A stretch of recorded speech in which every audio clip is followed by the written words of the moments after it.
Okay, so we are on day 2 of 9.6. This is 9.6, day 2 lesson. And today what we're going to be doing is the one thing that we didn't do in the previous lesson on this notes template, and that was on the second page. It talks about solving a right triangle. So to solve a right triangle means to find all the unknown side lengths and angle measures.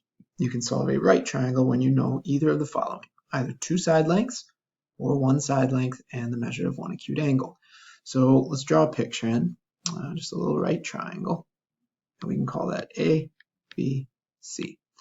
And if it's a right triangle, that means an angle, one of the angles has to be 90, and in our triangle we'll make that a C. And to solve a triangle means to find all the pieces. Well, there are 6 pieces in a triangle. There's 3 angles, and then there's 3 sides. And we've given you one of the angles, that's 90 degrees. So that's what it means to be a right triangle. And if we do 2 side lengths, what we're saying is we're going to give you number values for 2 of those sides, like a 3 and a 4. And in that case, then you would need to find the other side, which is AB.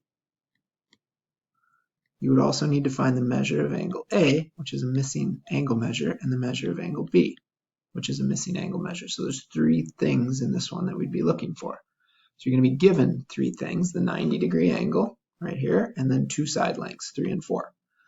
Or the other thing you could have is, again, we'll draw a little right triangle, got an A, a B, and a C, and we've got 1 side length and the measure of 1 acute angle, so 1 side length. Let's say we started with the hypotenuse, that was 13. And we have 1 acute angle. Let's go up here and let's call that a 58-degree angle.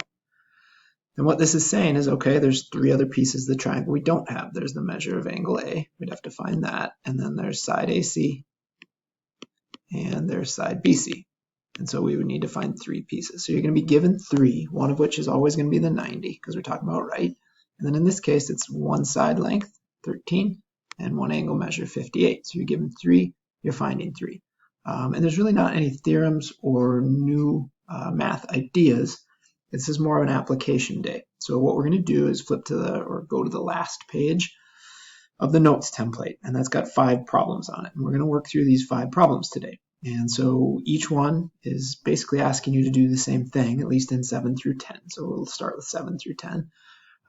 They're asking you to solve the triangle, and they want us to round any decimal answers to the nearest tenth. So on this first one, they've given us 2 sides and, of course, the 90-degree angle. So that means we have to find 3 other pieces. So I'm going to start by using Pythagorean Theorem to find the hypotenuse. So I've got 2 sides in a right triangle, and if I do 6 squared plus 12 squared, that would equal the hypotenuse, or length AC squared. So 6 squared is 36, 12 squared is 144, and then we've got AC squared. I'm going to square root both sides after I combine the 36 and the 44. And I've got square root of 180, and then the square root of AC squared would reduce to just AC. And I want a decimal value, so I'm going to pop over to the calculator screen, and I'm going to do a second square. I'm going to punch in 180 and hit enter, and that gives me a decimal of 13.4. So then I'll pop back, and we'll say, okay, so AC is 13.4. And that's our value of our hypotenuse. Then we have to go ahead and find the 2 missing angles. So to find the 2 missing angles, I'll start with angle A, and we'll say tangent inverse of, tangent inverse. If I'm looking at A, I would use 12 and 6. So tangent inverse of 12 over 6. And that's going to equal angle A. Well, 12 over 6 is really just a fancy way of writing 2. So what I want to do in my calculator is type in tangent inverse of 2, and that'll give me the angle measure for A. So second tangent inverse of 2, and we'll hit enter, and then that tells me that angle is 63.4 degrees. So 63.4 degrees. And that's the measure of angle A. Now if I want to get C, I could use an inverse trig function, or I could use a little bit of common sense and say, well, I've used up 90 degrees, which means there's only 90 left over to split between A and C. So if I just take 90 minus 63.4, I can get the measure of angle C. So angle C would be, what would that be? 26.6 degrees. Because when I do 90 minus 63.4, I would get 26.6 degrees. And that would give me my 3 missing pieces. So 2 angles and a side length. If we shift gears to the next one, you're going to see that we got the same thing. We got 2 sides. So we have a side and then we have hypotenuse. And I could use Pythagorean Theorem to get that third side, but I just showed how to use Pythagorean Theorem, so I'm actually going to do the third side using a trig ratio.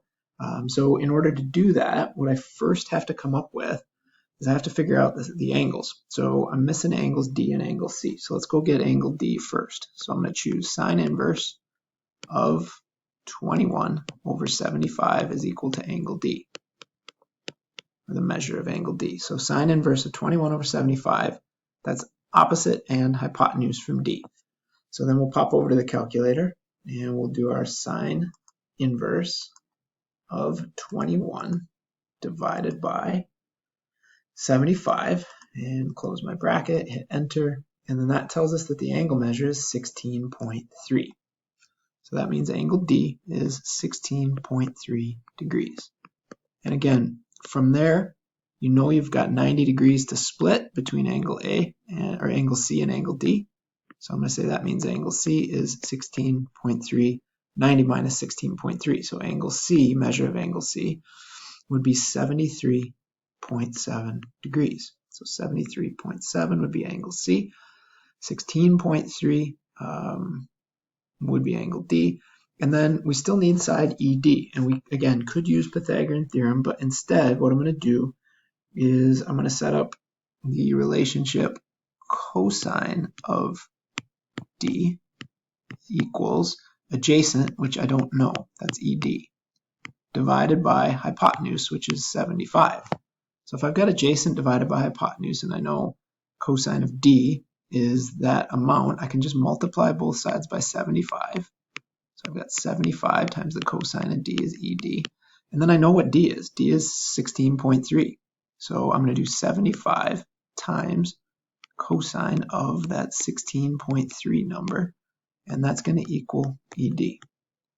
So I'm going to again pop over to the calculator. So 75 times the cosine, just regular cosine, so I'll clear all this out. We've been doing so much inverse stuff. So 75 cosine of, and in this case we said that was 16.3. And I'll hit enter, and then I've got 71.985, so nearest tenth would actually be 72.0 because you got to round up the 9, and that's going to then round up the 1. So actually our ED length then would be 72. So ED ends up being 72.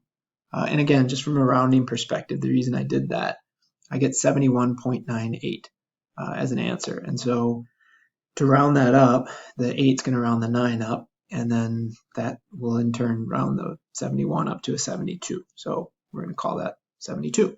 So there's my 3 pieces on A, and I could have gotten that using Pythagorean Theorem, but I think it's important for you to see it both ways. So shifting down to number 9, and actually I'm going to change color here just because there's enough going on that I think it would just show it a little bit better. So as I'm looking at this one, I see I've got an angle and a 90 and then this hypotenuse of 3. So I've got that hypotenuse of 3. So the easiest or quickest thing to get on this one is going to be angle N. So angle N is 90 minus 52, because again, these 2 angles together have to be 90 degrees. So I'm going to say, okay, 90 minus 52, well, that's going to give me a measure of 38 degrees. So angle N is going to be 38.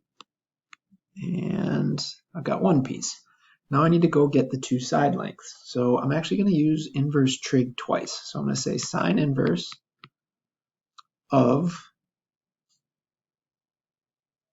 I'm sorry, I'm not going to use sine inverse because I don't have, let's see, let's go erase that. Good for you to see my mistakes too, which I caught just in time. We're not going to use sine inverse, we're just going to use regular sine. Because we actually don't have the ratio, which is what sine inverse would need. So let's do regular sine of 52 is equal to, well, regular sine of 52 is opposite, which is mn, over hypotenuse, which is 3. I'll multiply both sides by 3. I've got 3 times the sine of 52 is mn. And let's see, we can just pop over to the calculator and we'll do 3, and we'll do sine of 52, and we'll hit enter, and that's going to give us 2.4. And I'll pop back to my notes, and then I'm going to say, okay, that's 2.4. I'm good. And then I'm going to do the same thing, except I'm going to use cosine of that 38. Or no, I'm sorry. We'll use cosine of 52. So cosine of that 52 adjacent is Lm over 3. And again, here I'll multiply both sides by 3. So let's see, I'll sneak that over here. I'm going to do 3 times the cosine of 52 is Lm. And we'll use our calculator. We'll do 3 cosine of 52. And we'll hit enter. And that gives us 1.8. So I'll jump back. And that means Lm is 1.8. So I've got my 1, 2, 3 pieces. Last one, number 10, we're going to do much the same way. 29 degrees means I'm going to go 90 minus 29 to get angle y. And that's going to give me an angle measure of 61 degrees for angle y. And then I'm going to use, let's see, I suppose I could use tangent. So I could do tangent of 61 is equal to, well, tangent of that angle would be opposite, which I don't know that side, xz over 18. I'll multiply both sides by 18, so I've got 18 tan 61 is equal to xz. So again, tangent of 61, opposite xz over adjacent 18, and then I'm going to do 18 times the tangent of 61. So 18 tangent 61, hit enter, and that side length is 32.5. So 32.5 is my xz side. Now I've got two sides, the 18, the 32.5. We can either use Pythagorean Theorem or we can use a trig ratio. I prefer using a trig ratio most of the time because it's a bit easier. But I think important also to see that Pythagorean Theorem works, so let's do that. 18 squared plus 32.5 squared is equal to zy squared. So I'm going to take 18 squared, 32.5 squared, and then I'm going to square root that. I'm going to let my calculator do all of that for me. So I've got, let's get that corrected.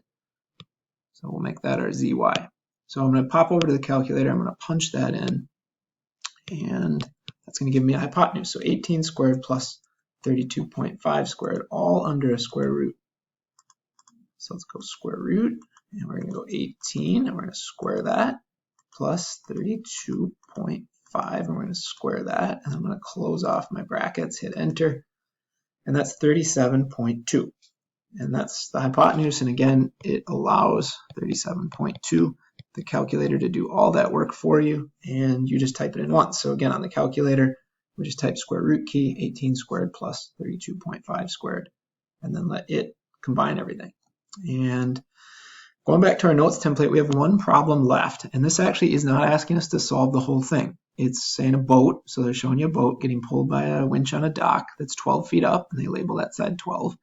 And they've got the winch fully extended to 25 feet. So they've given us two sides on a triangle, and all they're asking for is the angle of elevation. Elevation means looking up, so there's our angle of elevation. And if we just let's call that A. So we're going to call that the measure of angle A. So if we want to come up with an angle measure of angle A, and we've got a side opposite and a hypotenuse, I'm going to use sine inverse. So sine inverse 12 over 25. So now I'm just going to pop that into the calculator, and we're going to go sine inverse 12 over 25. So we'll go second sine 12 divided by 25, hit enter, and I've got 28.7 degrees. So that means my angle of elevation is 28.7 degrees. And that's it. So that's the answer to the problem. And they're not asking us to find the rest of the triangle like they did above. And that is the end of section 9.6.